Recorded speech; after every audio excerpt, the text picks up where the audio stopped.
Flanş 2013 Dacia Sandero korna kolu çalışmıyor.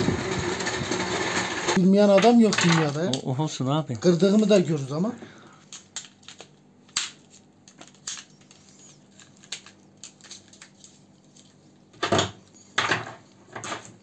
Dacia Sandero'larda kronikleşmiş korna kolu sorunu. Korna sinyal kolunda olduğu için sinyal kolu sürekli hareket ediyor ve korna kolunun içerisindeki kablolar zamanla aşınıp kopabiliyor. O yüzden korna kolunu söküp şimdi o kırık kabloları ustamız değiştirdi ve az sonra sizin de göreceğiniz gibi sorunsuz bir şekilde çalışacak.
Kablolar mı aşındığı için yapıyor abi? Hayır abi. Far kolunun arada olduğu için far kolunu aç kapat kopuyor.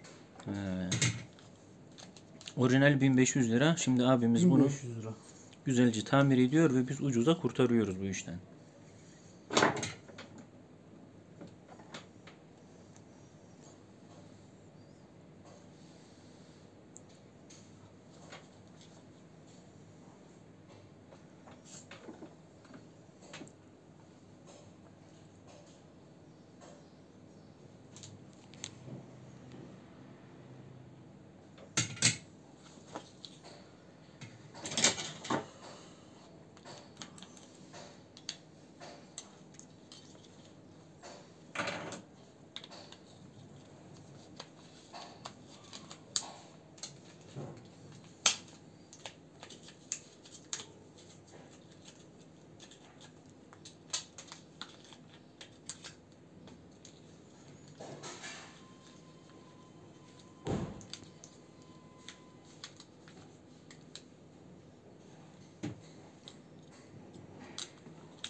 Evet, işlem bu kadar. 4 dakikada 1500 liradan tasarruf.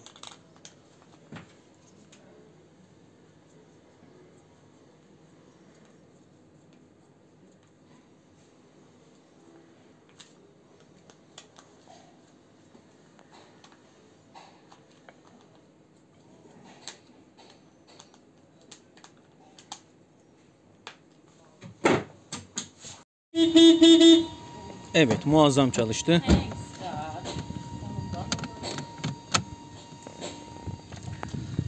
Evet, korna kolunu da yerine yerleştirdik ve cebimizde 1420 lira kaldı. 10 kere bozulsa 800 lira eder abi. 15 kere bozulma imkanı var.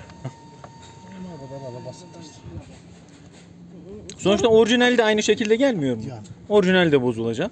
Sorun neymiş ki abi? Yani Yollar var onlar. orada bir kablo var. Kablolar kopmuş. Sürekli hareket ettiği için. Evet doğru.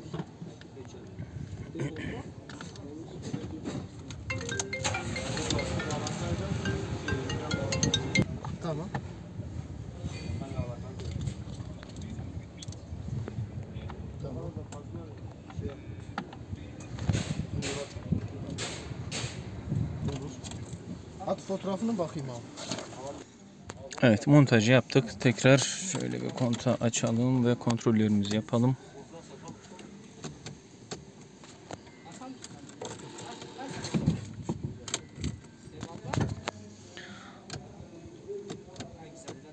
What is wrong with that? Don't know. Evet. Sinyal çalışıyor. Çalışıyor, sıkıntı yok. Uzunlar. Evet, çalışıyor. Farlar gördüğünüz gibi çalışıyor. Korna en önemlisi muazzam çalışıyor. 80 liraya 1400 lirayı cebimize koyduk.